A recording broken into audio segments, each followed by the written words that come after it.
marre des réseaux sociaux, on en a marre des réseaux sociaux, on veut revenir au web 1.0. C'est un mouvement en ce moment, je crois, qui existe, de quitter les réseaux sociaux pour revenir au site web, aux simples pages de contenu, mais aussi aux newsletters, aux forums peut-être. On va voir dans ces vidéos comment parler de tout ça, comment réfléchir à tout ça. Et puis je voudrais commencer. Moi je suis Joachim Séné, je crée du contenu sur le web depuis bientôt 25 ans. Et je voudrais commencer petit à petit à diffuser des outils techniques pour quitter les réseaux sociaux. Alors les réseaux sociaux, d'abord le réseau. C'est un mot, le réseau ferroviaire d'abord, et puis téléphonique, le réseau télévisé aux États-Unis, surtout le network. Il y a un film de Sidney Lumet dessus. Et puis le réseau téléphonique, après il est devenu le réseau. Le mot a été associé au réseau informatique et ensuite au réseau social, le web 2.0, c'était ça, c'était le passage du réseau des réseaux. Il y a eu le réseau des réseaux, Internet, et puis sur Internet a fonctionné le web, qui était une des applications qui fonctionne sur un réseau bien particulier, mais on reparlera de réseau informatique. Le web, donc, c'est un moyen technique de publier des pages, d'échanger, de discuter. Le réseau, et bon, je parle pas du réseau de correspondance à la plume, puis même à cheval, mais les réseaux sociaux, donc, ce web 2.0. Le web 1.0 n'a jamais existé, c'était simplement le web. Alors, les réseaux sociaux, c'est les algorithmes, en fait, c'est ça qui change et qui fait qu'on se sent manipulé par ce fil d'actualité qui est en fait un algorithme qui manipule des critères qui n'intéressent que le réseau et les plateformes privées du réseau et leur but, soit publicitaire, soit politique. On l'a vu avec des manipulations d'élections avérées en Grande-Bretagne ou aux États-Unis. Alors, tout ça, c'est venu, toute cette réflexion, moi, ça me vient du festival Poésie Ta Gueule, organisé par Remunette, invité par Patrick Châtelier, fin juin. On a parlé de ça, de ce qu'était devenu la littérature numérique. Il y avait d'autres créateurs, créatrices. On pratique tous le web depuis 15-20 ans maintenant, et on s'est demandé, mais comment ça marche maintenant? Pourquoi ça ne marche plus? La littérature numérique, il y a quelque chose. Le livre numérique, les sites web, un site de création. C'est quoi une œuvre web? Et puis les blogs, les commentaires, les revues. Tout le web était adapté à ça, à la publication pour les revues, pour la poésie, pour ce qui est contemporain, jeune, nouveau, pas cher à produire, facile à diffuser. On s'est demandé où sont les jeunes d'ailleurs, sur d'autres plateformes, sur d'autres sites, sur des applis en réalité, sur des réseaux sociaux, voilà. Il y a une rupture qui s'est faite après 2008, beaucoup après 2010. On est écrasé maintenant, on en a marre d'être sollicité, on en a marre des notifications et de se rencontrer comme ça dans Paris, rue des Noyers, dans une galerie, dans un lieu associatif, c'était se rencontrer. Voilà. On a parlé d'événements et de lecture publique parce que ça manque. Mais on reparlera de tout ça dans cette série de vidéos. Je reparlerai aussi des forums de discussion, des commentaires, de comment interagir dans la paix et la sérénité avec des outils techniques adaptés. Et aujourd'hui, je voulais parler des flux RSS. Mais avant de parler de ça, faut poser le cadre. Donc cette vidéo pose le cadre, et il y a une autre vidéo qui va suivre immédiatement celle-ci, qu'on peut regarder ensuite. C'est sur, techniquement, un flux RSS, qu'est-ce que c'est?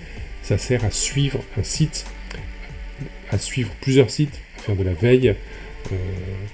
Et pourquoi on parlait de ça? Pourquoi on parlait même des discussions, parce qu'il y avait des discussions avant les réseaux sociaux, il y avait des forums, les newsgroups, il y avait plein de choses, mais il n'y avait pas ce ton oppressant des commentaires Facebook, parce qu'on n'écrit pas ce qu'on pourrait dire, on ne lit pas ce qu'on comprendrait en parlant, parce qu'il n'y a pas la communication non verbale, ça finit toujours mal.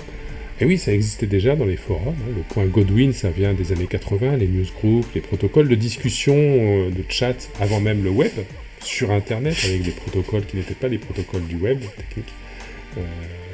Tout ça, c'est autre chose.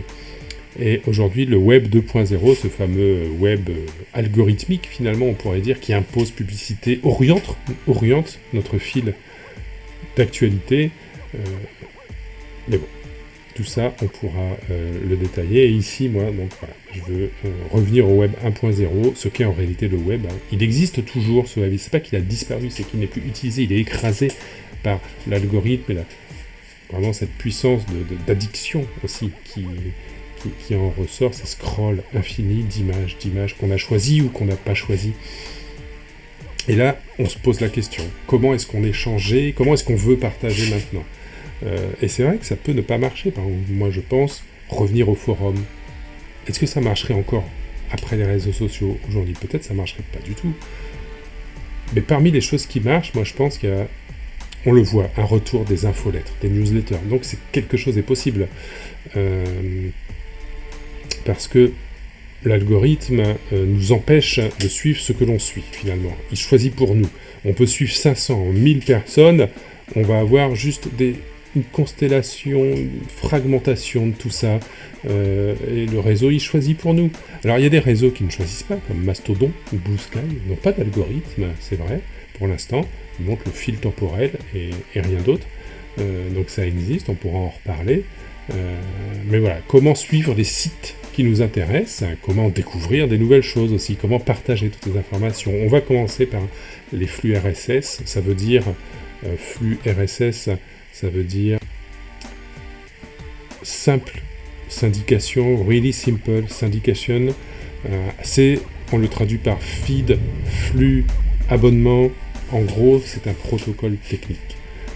Et ce qu'il faut voir, c'est que tous les sites intègrent ça encore aujourd'hui, mais simplement, on ne le voit plus. Par exemple, si je vais aller sur mon site, ici, il y a cette icône en forme de Wi-Fi, en forme de diffusion, de quelque chose qui se diffuse. On a ça sur des sites, parfois on n'a pas, mais tout en bas on a feed, on a quelque chose, on a un lien, et on peut normalement retrouver ce lien pour chaque catégorie.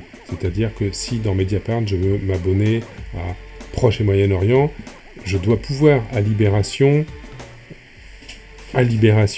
c'est un peu différent.